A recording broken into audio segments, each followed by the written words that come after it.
eu quero te convidar a uma reflexão comigo. Abre sua Bíblia, lá no Evangelho de Lucas, capítulo 7.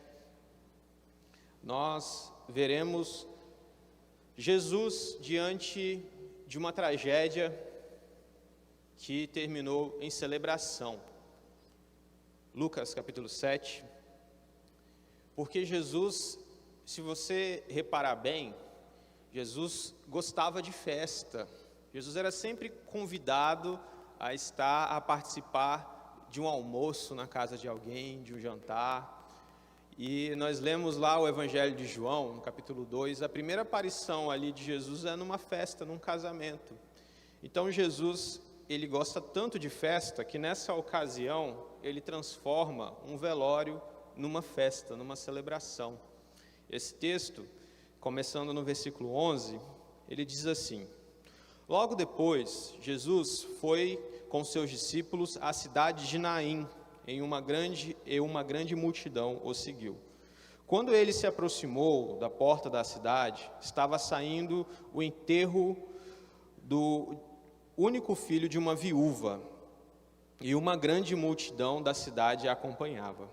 Quando o Senhor a viu, sentiu profunda compaixão por ela. Não chore, disse ele. Então foi até o caixão, tocou nele e os carregadores pararam. Então disse: Jovem, eu lhe digo, levante-se. O jovem que estava morto se levantou e começou a conversar, e Jesus o devolveu à sua mãe. Grande temor tomou conta da multidão que louvava a Deus, dizendo: Um grande profeta poderoso se levantou entre nós, e hoje Deus visitou o seu povo. Feche seus olhos, vamos comigo mais uma vez diante de Deus. Pai, louvado seja o Senhor, Pai, pela Tua palavra. Te agradecemos, Pai, porque o Senhor veio até nós e o Senhor falou conosco. Que o Senhor continue a falar essa noite. Nos dê entendimento do que a Tua palavra nos diz. Em nome de Jesus, amém. Uma grande tragédia se passava nessa cidade. A cena era muito triste. Uma viúva, uma mãe, ia à frente de um cortejo fúnebre de seu único filho. A cena por si só, olhando com os olhos de hoje, é muito triste, mas a tragédia era um pouco maior do que a gente pensa. Naquela época, uma viúva era alguém desamparada. Então, ela precisaria de ajuda da caridade para se manter. Então, a tragédia era dupla, porque quando o filho de uma viúva morria enquanto ela ainda vivia, era considerada algo terrível, por conta do desamparo que aquela mulher se encontraria. Naquela sociedade, nos tempos de Jesus, as mulheres tinham muita dificuldade quanto a trabalho, a ter propriedades, a ter direitos. A mulher era considerada, ela sendo uma pessoa, ela era considerada uma propriedade de um homem. Então, para ela ter direito a algo, ela precisava de que um homem vivo de sua família respondesse por ela e cuidasse dela, naquele contexto. Então, dada esse contexto, a gente percebe a tristeza que era aquilo. Então, as pessoas viam dentro daquele costume, quem perdia o seu filho ia à frente do cortejo, lamentando. E dentro da cultura judaica, o lamento é algo muito forte. E eles não deixavam as pessoas sofrerem sozinhos. Isso é muito bonito, a gente tem muito a aprender com isso também. Então, quando passava aquele cortejo com aquela pessoa, que nós já sabemos que era uma mãe viúva que perdia o seu filho, as pessoas olhavam aquilo e largavam seus afazeres e se juntavam ao fim da fila do cortejo até o local para sepultá-lo. Talvez ela tenha perdido até inesperadamente o seu filho. E é muito difícil perder alguém. Até mesmo quando você espera, quando a pessoa passa por um período de doença, de enfermidade, a gente nunca está pronto para perder alguém. E essa mãe, ela perde esse filho, e no mesmo dia, esse filho já tem que ser levado para ser sepultado. E é nesse momento que ela se encontra com Jesus. O corpo do seu filho está saindo, pelos portais da cidade e Jesus está chegando com uma outra multidão. Então Jesus vinha acompanhado de uma multidão e uma outra multidão que seguia ela em solidariedade, se encontram. E aí a gente também passa pelas nossas tragédias pessoais, pelos nossos lutos. Luto não é só a perda de um ente querido, que dói muito. Às vezes a gente passa por um período de perda, a gente passa por aquele período que tudo dá errado na nossa vida.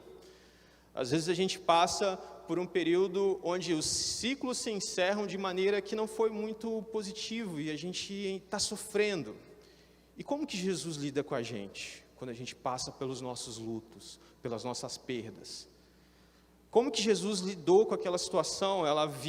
Ele viu aquela mulher em situação de perda, e num contexto normal, naquela época, um homem respeitável nem conversaria com uma mulher, porque mulher não era alguém confiável. Então os homens, muito menos um rabino, no caso de Jesus, conversaria em público com uma mulher, era um desrespeito. Como que será que Jesus age com as nossas tragédias, com as nossas dores? Eu entendo aqui no versículo 13, que Jesus, ele nos enxerga e sente compaixão de nós. Talvez isso pode ser pouco, mas vamos olhar para o texto aqui no versículo 13, você pode acompanhar comigo. Diz assim: quando o Senhor a viu, sentiu profunda compaixão dela e disse: não chore. Então Jesus, ele a viu, ele a enxergou. Isso é muito significativo se a gente trazer para a nossa época, para o recorte da nossa época, porque tantas vezes, não sei se você já se sentiu assim, de você passar por pessoas, elas te enxergarem, mas elas não te viram. Já teve essa sensação de estar numa multidão e estar sozinho? As pessoas passam por você e você é só mais um. As pessoas passam por você e elas não te veem, elas não te enxergam. A gente é só mais um solitário no meio da multidão. E Jesus viu aquela mulher. Jesus enxerga aquela mulher. E você sabe quando alguém te vê. Você sabe quando alguém te enxerga. Para além dos padrões e dos preconceitos e do que a nossa estrutura social trata a gente, porque aquela mulher era tratada como alguém de segunda classe pelo fato de ser mulher. E Jesus enxerga ela. E é muito interessante essa experiência de você se sentir enxergado, porque tem uma experiência na Bíblia, no Antigo Testamento, que me toca muito, que é a experiência de uma mulher escravizada, uma mulher rejeitada, que ela dá uma definição para Deus que talvez deixe muito teólogo com inveja, que ela diz: esse é o Deus que me vê. Estou falando de Agar, a mulher que no deserto, sozinha, quando não tinha mais esperança, ela esperava apenas morrer. Ela tem uma experiência com Deus, ela é visitada por Deus, e ela olha, ela conhece esse Deus, e se ela pudesse explicar para alguém quem é esse Deus, ela diria: esse é o Deus que me vê, esse é o Deus que me enxerga quando ninguém me enxerga, esse é o Deus que vê a minha dor no íntimo do meu coração, e Ele olha para mim, como quem diz: você não está só, eu estou te vendo. E essa experiência dessa mulher, dessas mulheres, de Agar e dessa viúva, diz muito sobre Jesus e de como Jesus te enxerga em sua dor, em sua luta. Porque é como se Jesus dissesse para ela: você não está sozinha, e como ele dissesse para você: você não está sozinho. Ele te vê, ele não ignora a sua dor, você não está sozinho em sua dor. E é interessante também que o texto fala que ele sente profunda compaixão dessa mulher. Mas a expressão que é usada lá no original é muito mais rica do que sentir profunda compaixão, embora profunda compaixão é algo que é maravilhoso, quando alguém sente compaixão de você. A expressão que é usada no original é algo que mexe aqui dentro, sabe? Porque o judeu acreditava que, a gente acredita que a sede das emoções é onde? Coração. Para o judeu não, era a barriga, era o intestino. Então, ao pé da letra está dizendo que Jesus, ele ficou mexido aqui dentro, mexeu com ele aqui dentro. Sabe quando você vê uma cena e aquilo parece que mexe dentro de você, de uma forma? O desespero daquela mulher, porque aquela mulher, sem dúvida, vivia o pior dia da sua vida. E Jesus vê, olha, não apenas vê e olha, como ele para e fala com ela. Porque aquilo mexeu dentro dele. Sabe, Jesus, ele não apenas te vê, mas como o seu sofrimento mexe com ele também. Ele sente compaixão de você.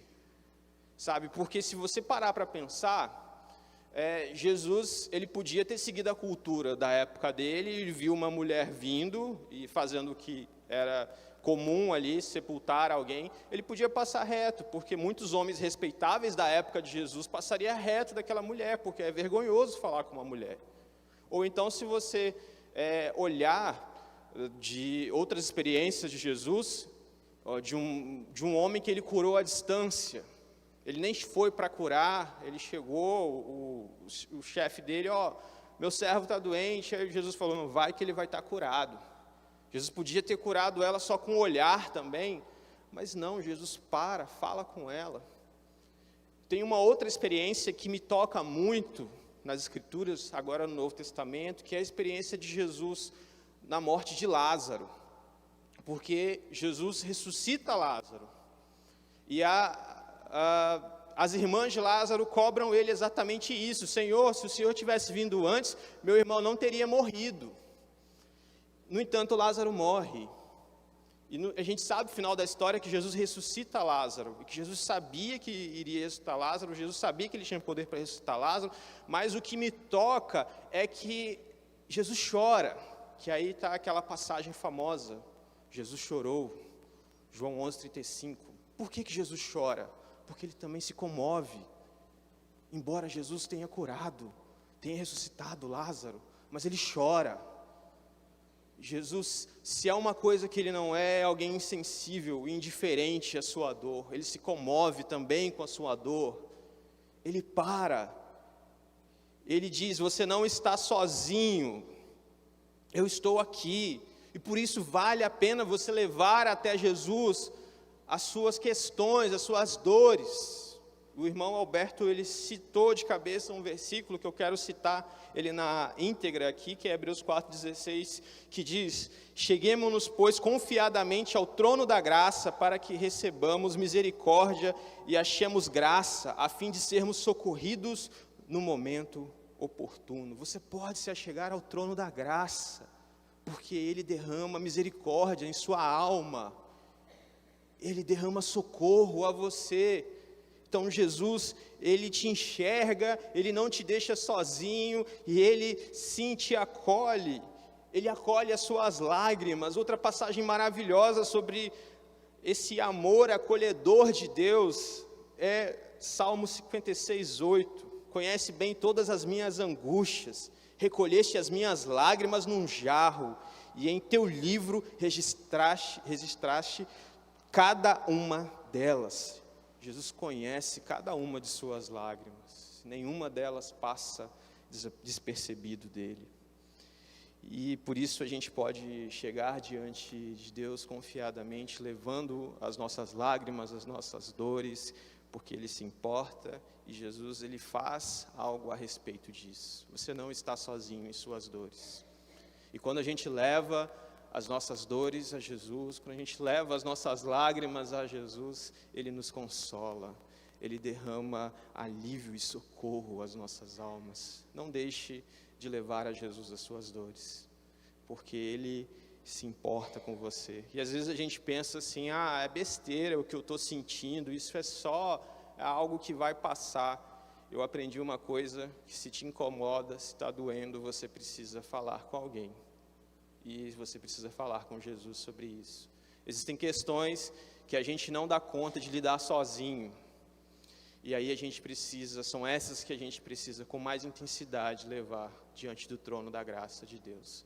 E quando você chega diante de Deus com essas questões, diante do seu trono de graça, entendendo a sua limitação, entendendo quão fraco você é, assumindo como isso te machuca, você está na melhor posição que você poderia estar, rendido aos pés de Jesus, buscando socorro àquele que é o único que pode trazer alívio para a sua alma.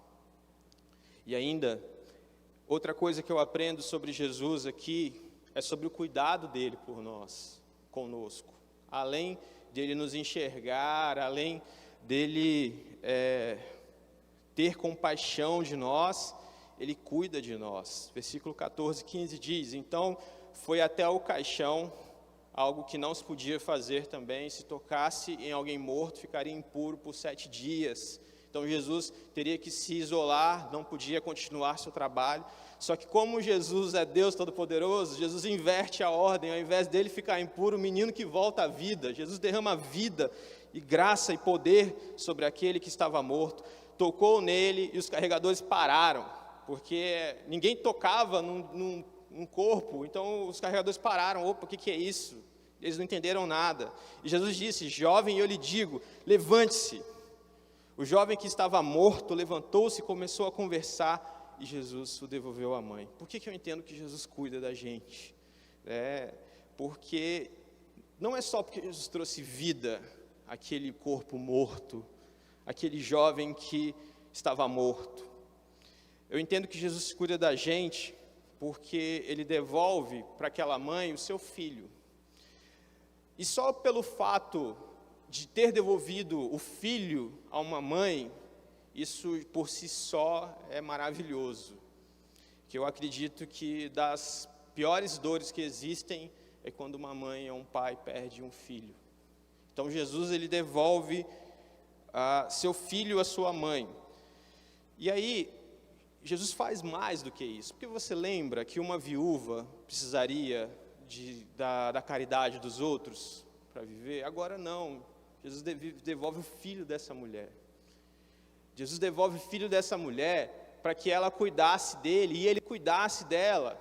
Além de Jesus cuidar da ferida que estava no seu coração, do luto, Jesus agora cuida da sua vida, do seu corpo, das suas necessidades, porque agora aquela viúva desamparada teria um filho que podia trabalhar e cuidar dela.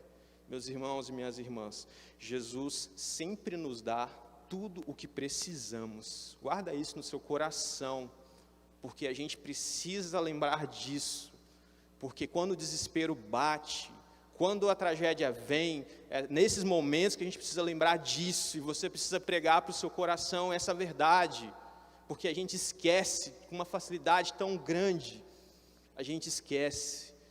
Então você precisa lembrar e falar isso para você. Jesus sempre cuida da gente e sempre vai dar aquilo que você precisa. Lá no Evangelho de Mateus, capítulo 6, versos 26 e 27, Jesus ensina algo maravilhoso, com uma simplicidade, com uma profundidade que marca a gente. Ele diz o seguinte: observem as aves do céu, não semeiam, não colhem, nem armazenam em celeiros, contudo, o Pai Celeste as alimenta. Não tem vocês muito mais valor do que elas? Quem de vocês, por mais que se preocupe, pode acrescentar 1 hora à sua vida? E com essa passagem, um estudioso da Bíblia, ele pensou numa história. E essa história é do diálogo de 2 passarinhos. Os passarinhos estavam em cima da árvore, e aí observando os humanos em sua vida, em suas rotinas, em seu corre-corre, quando o pardal, olhando os seres humanos de um lado para o outro, correndo esbaforidos, chega para o seu amigo canário e fala o seguinte: meu amigo canário, olha só, olha esses seres humanos aí, como é que eles andam preocupados, como que eles correm, como que eles vivem ansiosos, olha a cara desse camarada, olha só, ele está muito preocupado. Aí o canário responde a ele: pois é, meu amigo, talvez seja porque eles não têm um Deus amoroso que cuida deles como nós temos. sabe? Essa história, ela diz muito para a gente. Então, quando bater aquela preocupação, aquele desespero, atenda ao pedido de Jesus. Olha os pássaros que cantam. Eles não semeiam, nem plantam, não trabalham. E você não vê passarinho preocupado com o que vai comer amanhã, se vai dar certo, se não vai. Porque eles sabem que tem um Deus amoroso que cuida deles. E vocês valem muito mais do que eles. Vocês não têm só um Deus amoroso que cuida de vocês, vocês têm um Pai amoroso no céu que cuida de vocês. Quando bater esse desespero, essa preocupação, e você não tiver nada a fazer, não faça nada, entregue ao Senhor a sua ansiedade, a sua preocupação, e aí você vai ver Deus agindo. E aí a gente é pego por esse sentimento de que eu preciso fazer algo, que eu tenho que resolver, e gente, a gente não consegue resolver tudo. E aquilo que a gente não consegue resolver, a gente precisa confiar e entregar a Deus. E aí você vai ver Deus cuidando de você. E aí você vai ver essa verdade: o Senhor é meu pastor, nada me faltará. Deus suprindo cada necessidade sua, é uma promessa dEle. Então confia que Deus vai cuidar de você, que você vai ver essa verdade se cumprindo na sua vida. E aí eu disse, no início, que Jesus gostava muito de festa e gosta muito de festa. E é uma verdade, porque quando acontece esse milagre, que o menino é devolvido para sua mãe, e que a dignidade da sua mãe também é devolvida, as pessoas ao redor olham aquilo, e o texto fala no verso 16, que grande temor tomou conta da multidão que louvava a Deus. Então, o pessoal, acho que não entendeu nada, porque eles estavam indo para um enterro, e o enterro é muito triste. E acabou que aquele enterro virou uma celebração, que o pessoal começou a louvar a Deus, porque foram impactados por aquilo que Deus havia feito na vida de uma família que vivia uma tragédia. Então, Deus faz a festa na vida daquela família, e aquilo transborda para a vida de outros que testemunharam aquele milagre e começam a louvar a Deus também. E é interessante que o texto fala que eles temeram a Deus. Temer quer dizer que eles demonstravam profundo respeito e reverência a Deus. E eu te pergunto, o que sua vida tem despertado na vida das pessoas que estão ao redor de você? O que a maneira que você vive diz do seu amor por Deus, do seu testemunho por Deus? Aqui é a vida daquela família que nem percebeu, sendo abençoada por Deus, impactou outras vidas. A bênção de Deus transbordou de sua vida e chegou em outras vidas. E eles começavam a louvar a Deus. Porque quando a gente desfruta desse cuidado de Deus, as pessoas começam a ver isso em você. E você passa de ser um aflito que precisa ser consolado, a alguém que confia e conhece em seu Pai amoroso, e você não se desespera, e você passa a experimentar as consolações de Deus, e nessas consolações de Deus, você também passa a falar para as pessoas de sua experiência com Deus. E aí quando você vê um aflito, tal qual você senta com ele, e derrama a graça de Deus na vida dessa pessoa. Você fala, não, eu estou aqui com você. E aí, sem perceber, você sendo abençoado por Deus, já está abençoando outras pessoas. Quando a gente se aproxima de Deus e a gente conhece esse Jesus, e a gente sabe de como Ele é sensível à nossa dor, como Ele é cuidadoso e amoroso com a gente consegue viver nesse mundo que tem tanta luta e tanta coisa difícil para a gente viver. E quando a gente, por alguma razão, sucumbe àquelas vozes externas, às vezes até do nosso coração, que não vai dar certo, que você não vai dar conta, e que tudo depende de você, e aí você fica desesperado, você fica desesperançoso. E tudo que a gente precisa é lembrar que Deus prometeu cuidar de você, que você tem um Pai amoroso que zela e cuida por você. Você tem um Deus que ama a festa e quer transformar aquela razão que foi motivo de tristeza para você em breve, no futuro, ou algo bem mais próximo, em motivo de alegria para você. E Deus quer que as pessoas vejam isso na sua vida. À medida que você se aproxima desse Jesus e desfruta desse cuidado de Jesus, das boas dádivas de Jesus no seu dia a dia, isso transborda para a vida de outras pessoas. E aí você pode tranquilamente lembrar dessa passagem, Mateus 5,16, assim brilhe a luz de vocês diante dos homens, para que vejam as suas boas obras e glorifiquem ao Pai de vocês que está nos céus. Eu não sei se alguém já louvou a Deus por sua vida, não sei se você já ouviu isso, eu louvo a Deus por sua vida. Se você já ouviu, glória a Deus, porque você tem desfrutado tanto das dádivas de Deus, que você tem apontado para Deus, independente do seu sofrimento, porque você sabe que Deus está com você no seu sofrimento, que independente do vale que você está passando, Ele está lá com você, porque Ele é o bom pastor. Ele passa com a gente no vale da sombra da morte. E minha oração por você é que você desfrute dessas boas dádivas do cuidado de Jesus, que você conheça esse amor de Jesus, esse amor que mexe com Jesus. Se você soubesse o quanto Jesus te ama, talvez você poderia descansar mais e desfrutar mais. Minha oração por você é que você conheça esse amor e essa graça e as boas dádivas de Jesus que Ele tem derramado, Ele quer derramar sobre sua vida. Feche seus olhos, vamos orar. Pai, em nome de Jesus, nós te damos graças, Pai, porque o Senhor veio até nós, Pai.